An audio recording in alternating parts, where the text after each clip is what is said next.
Hello guys, welcome to Study Philia education.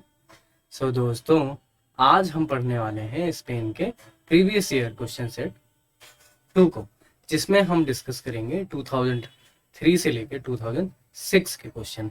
ये जो series हम रन कर रहे हैं आप सभी को पता होगा। हम प्रीवियस ईयर के क्वेश्चन डिस्कस करेंगे फ्रॉम 2000 से लेकर 2020 तक के, है ना। ऑलरेडी हमने 2003 तक के डिस्कस कर लिए हैं, तो आज उसी के आगे हम बढ़ेंगे। मोस्टली जब मैं क्वेश्चन को कलेक्ट कर रहा था दोस्तों, तो मुझे लगा कि ये सारी चीज़ें मैंने आपको ऑलरेडी पढ़ाई हुई हैं, तो यहाँ पे मैं आपको ना सोल्यूशन नहीं देने वाला हूँ, बल्कि मैं आपसे क्वेश्चन ही पूछने वाला हूँ। उनके सारे क्वेश्चन के आंसर जो है मैं आप सभी से एक्सपेक्ट करूँगा। जो भी टॉपिक मुझे लगेगा कि ये मैंने नहीं पढ़ाया है या मुझे ज़रूरत है आपको एक्सप्लेन करने की, समझाने की, वो डेफिनेटली बिना आपके कहे मैं वो करने वाला हूँ। बट फिर भी अगर आपको लगता है कि अगर मैं कोई टॉपिक छोड़ रहा हूँ, अगर मैंने नहीं पढ़ाया, एक्सप्लेन नहीं किया है, do let me know in the comment box. आप मुझे बताओ, आप रिक्वेस्ट कर सकते हो, मैं उस टॉपिक को प्रॉपर कवर करूँगा, है ना दोस्तों। तो आज बढ़ते हैं आगे।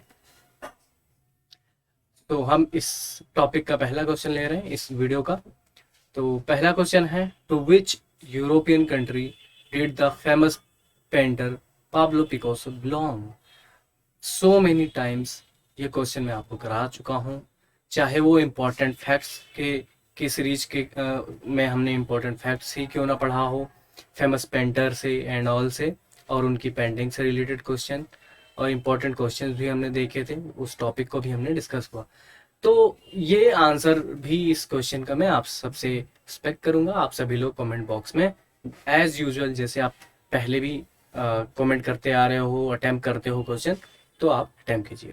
दूसरा एक सजेशन है आप सभी के लिए, रिकमेंडेशन आप मान लो मेरी तरफ से, कि जब भी आप क्वेश्चन को अटेम्प्ट करो ना, जस्ट ABCD ऑप्शन ऐसे ना सिलेक्ट करो, या जस्ट आपने कंट्री का नाम लिख दिया है, मैंने पूछा, जस्ट आई मीन कि आप जब अपने आंसर लिख रहे हो ना, उसको एलोबरेट करो थोड़ा सा, है ना। एक एटलीस्ट एक फुल सेंटेंस में तो अपना आंसर लिख ही सकते हो। तो उससे होगा क्या, तो मुझे भी समझ में आएगा कि आपने किस किस क्वेश्चन का आंसर किया है ना, ताकि मैं जस्टिफाई कर पाऊँ या चेक कर पाऊँ कि आपने सही किया है गलत।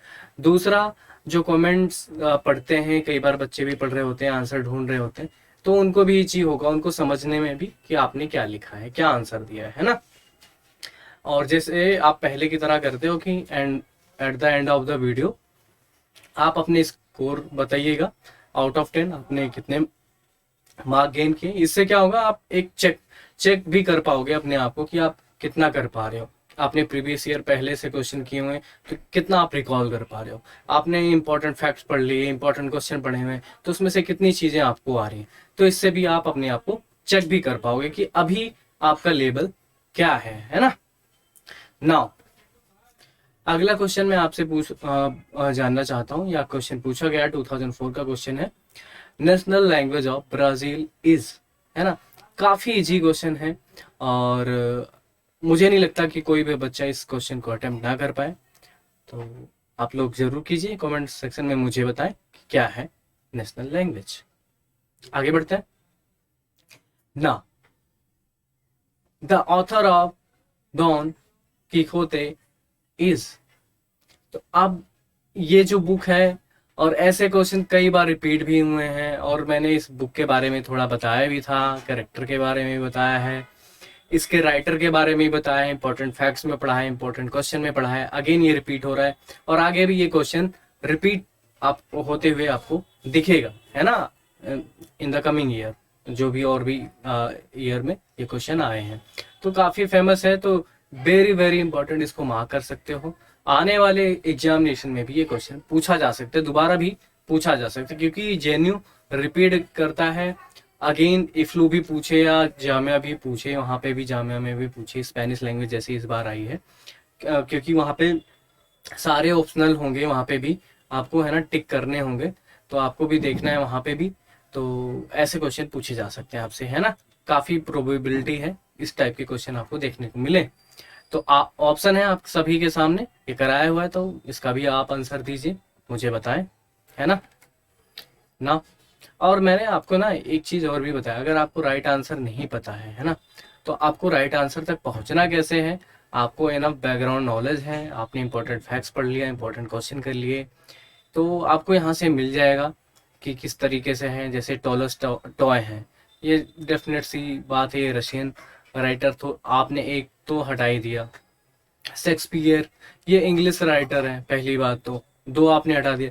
दैट मीन आपने 50% जो था काम कर दिया। 50-50 में आप ऑप्शन में चुनना है कि इसमें से कौन से हैं, है ना। तो एक ये भी तरीका है, आप जब एग्जामिनेशन में क्वेश्चन को अटेम्प्ट करो, इस तरीके से भी अप्रोच कर सकते हो क्वेश्चन को, है ना। Now the expedition of Christopher Columbus was under the royal patronage of. अब सिंपल सी बात है, बहुत ही सिंपल क्वेश्चन है और काफ़ी इंपॉर्टेंट भी है। इस टाइप के क्वेश्चन में काफ़ी बच्चे फंस जाते हैं कि क्या मतलब है, क्या बोल दिया। एकदम सिंपली से आपसे पूछ रहा है कि इनको, इनके जो एक्सपेंडिचर था, या इनको इन्होंने अपने बोयास जो जहाज़ें लेके निकले थे नई नई कॉलोनी की खोज में, नई नई जगह की खोज में, तो इनको स्पॉन्सर किसने किया था, कौन सी रॉयल कंट्री थी इसमें से। फ्रांस थी क्या, इटली थी क्या, पोर्चुगल थी क्या, स्पेन थी क्या, है ना। तो आप सभी को पता है 1492 में अमेरिका को डिस्कवर किया था। हालांकि अमेरिका पहले से ही था, कुछ इन्वेंशन नहीं किया है या डिस्कवरी ऐसे नहीं हुई, बस उस जगह को उन्होंने पहली बार ढूंढा था, वो पहले पसंद है ना। 1492 पे वो पहली बार उन्होंने कदम रखा था। तो इसमें से आपको राइट आंसर देना है कि आपको अगर पता होगा कहाँ से बिलोंग करते हैं। अच्छा हाँ, सबसे बड़ा क्वेश्चन, आप ये बताइए क्रिस्टोफर जो कोलंबस है ना, कहाँ से बिलोंग करते हैं, उनका ओरिजिन कंट्री का क्या है ना। तो वो तो बात की बात है, कौन सी कंट्री उनको स्पॉन्सर करती है ना। चलो, मजे का क्वेश्चन मैंने पूछा, ये भी आप बताएंगे। आगे बढ़ते हैं। Which is the longest river in south America. Yes, कितने ही रिवर हैं। चलो आप एक काम करो, पहले जितने भी इंपॉर्टेंट रिवर्स हैं साउथ अमेरिका में या लैटिन अमेरिका यूं कह लो, वो लिस्ट करोगे। अब उसमें से फिर आप बताओगे लॉन्गेस्ट रिवर कौन सी है साउथ अमेरिका की।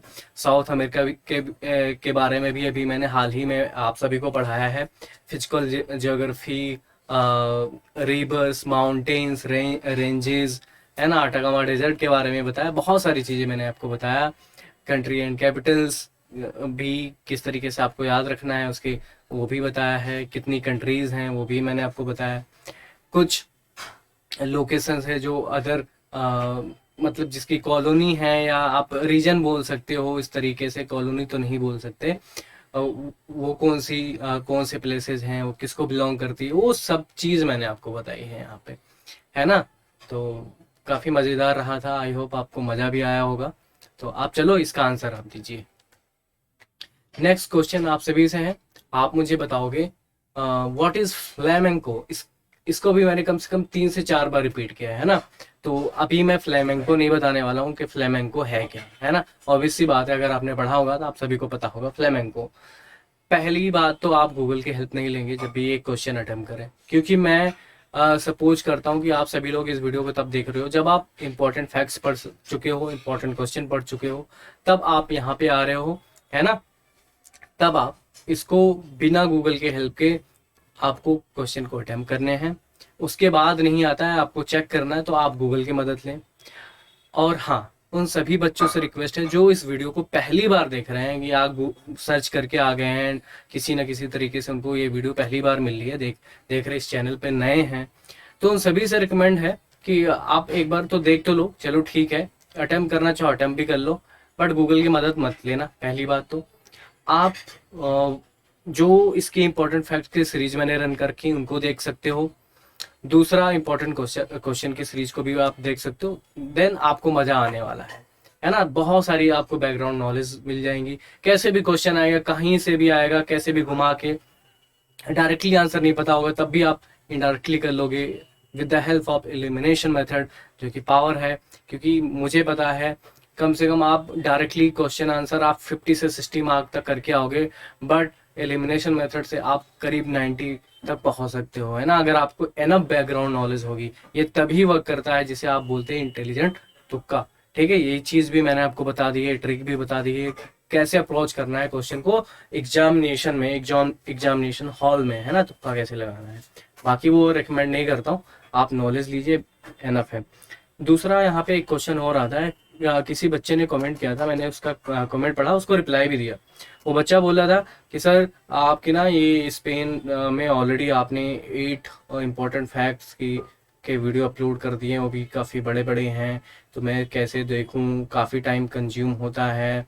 और तो आप ये बताइए दोस्तों, क्या आप रट्टू सुग्गा बनना चाहते हैं, रट्टू तोता? नहीं ना, आपको नॉलेज चाहिए। मैंने अभी भी हाल ही में एक वीडियो में बताया ये क्यों मैं पढ़ा रहा हूँ ये सारी चीज़ें।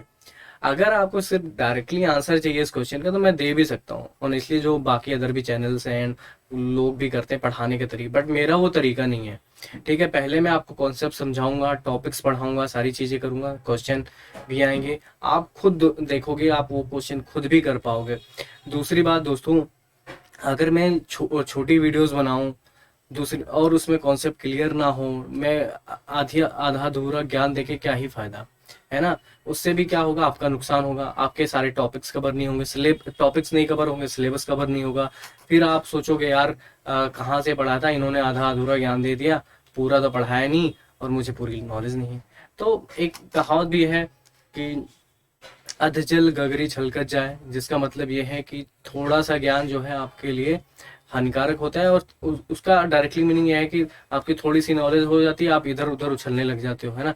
आपको थोड़ी नॉलेज नहीं, नॉलेज का भंडार रखना है आपने।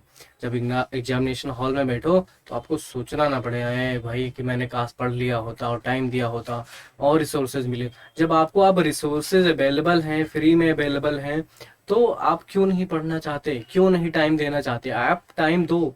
मुझे नहीं लगता कि आपके पास टाइम नहीं है। आप 8 आवर भी दे रहोगे अपनी पढ़ाई को, अगर कुछ भी नहीं करते एज एज ए स्टूडेंट, है ना, तब भी एनफ टाइम है। आप मेरी पूरी वीडियो को 1 महीने में खत्म कर सकते हो, ये चैलेंज है मेरा। इतनी ज़्यादा वीडियोस नहीं डाली है मैंने भी, है ना। और अप्रॉक्सीमेटली मैक्सिमम किसी भी वीडियो का 52 या 1 आवर की वीडियो होगी, इससे ज़्यादा आवर की कोई वीडियो नहीं है। अगर आप एक वीडियो, बट उसमें बहुत सारी कॉन्सेप्ट की क्लियरिटी होती है, बहुत सारी चीज़ें आपको नॉलेज भी मिलती है। तीसरी चीज़, अगर कोई चीज़ रिपीट भी होती है और भी वीडियोस आते हैं, जैसे मैं इंपॉर्टेंट क्वेश्चन की सीरीज करा रहा हूँ, आप चाहो स्किप करना चाहो कर दो, लेकिन उससे नुकसान होगा आपका। क्यों? फायदा क्या होगा? फायदा ये होगा कि आपका रिवीजन भी होगा, कॉन्सेप्ट की क्लियरिटी और बढ़ेगी, और आपका कॉन्फिडेंस लेवल इंक्रीज होगा। जब कई बार होता है ना कि आप क्वेश्चन अटेम्प्ट करते हो, आप कंफ्यूज, ये नहीं, मतलब आपको धुंधला नहीं दिखेगा आंसर, आपको क्लियर दिखेगा आंसर जो आप सही टिक करके आओगे, है ना। ऐसी पढ़ाई होनी चाहिए दोस्तों, मेरा तो मानना ही है। बाकी आपका क्या मानना है, आप कमेंट बॉक्स में आप मुझे बताओ। ठीक है, आगे बढ़ते हैं। South America is known as, ये भी आप बताओ। बहुत ही इजी सा क्वेश्चन है चलो आप बताओगे मुझे। Next, the Latin America country sharing border with the United state is. चलो ये थोड़ा जियोग्राफिकल क्वेश्चन है, इसको अलग तरीके से अप्रोच करते हैं। ठीक है, इसमें से कौन सी लोकेशन पता है जो किसी कंट्री में है? जैसे लॉस एंजलिस, जैसे मुझे बताया, पता नहीं आपको पता है नहीं, ये ऑनेस्टली यूनाइटेड स्टेट में ही है, तो ये एक ऑप्शन हटा दिया हमने। टोरंटो, ये भी कनाडा में है, टोरंटो एक शहर है, तो ये भी आपका हट गया। बचा मैक्सिको और निकारागुआ। अगर अब भी डाउट है तो मुझे नहीं पता, बट आप एक बार मैप पे देख लो निकारागुआ का है। चलो मैं बता देता हूँ निकारागुआ क्या है। ये सेंट्रल अमेरिकन कंट्री है, बट जो मैक्सिको है बिल्कुल अमेरिका से सटा हुआ है। और ये निकारागुआ भी आप देखोगे मैक्सिको के बीच में कहीं, और सेंट्रल अमेरिकन कंट्री है, और फिर सदर्न में आप देखोगे इसके साउथ अमेरिकन बाकी की कंट्री जो हमने पढ़ा। तो इस हिसाब से देखा जाए निकारागुआ भी इसका राइट आंसर नहीं है। तो मैक्सिको जो है बिल्कुल सटा हुआ है अमेरिका से, अगर आप देखोगे ध्यान से, है ना, भले ही सेंट्रल अमेरिकन कंट्री है। तो इस तरीके से आप क्वेश्चन को अप्रोच कीजिए, मेरा यही तरीका है अप्रोच करने का। ठीक है, इसीलिए मैं कहता हूँ आपको बैकग्राउंड नॉलेज होना चाहिए। अब कहोगे यार अमेरिका का भी हम पढ़ें क्या, उसकी बाउंड्री भी आसपास की देखेंगे? बिल्कुल देखना चाहिए आपको, है ना। आपको एटलीस्ट अगर ज्योग्राफी क्लियर है, जो मैपिंग आपकी क्लियर है, तो बहुत सारे क्वेश्चन तो आप ऐसे ही कर ले जाओगे, है ना।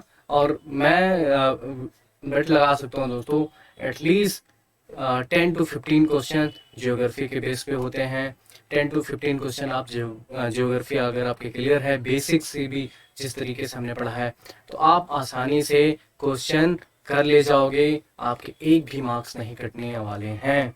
तो इतनी मदद मिलती है। दूसरी, आपको हिस्ट्री को भी समझने में भी मदद मिलती है। आपके सारे डाउट क्लियर होते हैं, सारे टॉपिक्स क्लियर हो जाते हैं इसकी मदद से। जब मैं मैक्सिको बोलता हूँ तो आपके माइंड में वो मैप बन जाता है मैक्सिको की लोकेशन।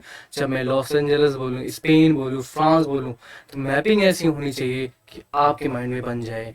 मैप छप जाना चाहिए, माइंड मैप, मैप जिसे बोलते हैं ना, दिमाग में वो मैप छपना चाहिए कि अब अगर मैं यूरोपियन कंट्री बोलूँ तो यूरोप का मैप जिसमें Spain, France, Germany, Switzerland and all सारी कहाँ पे हैं।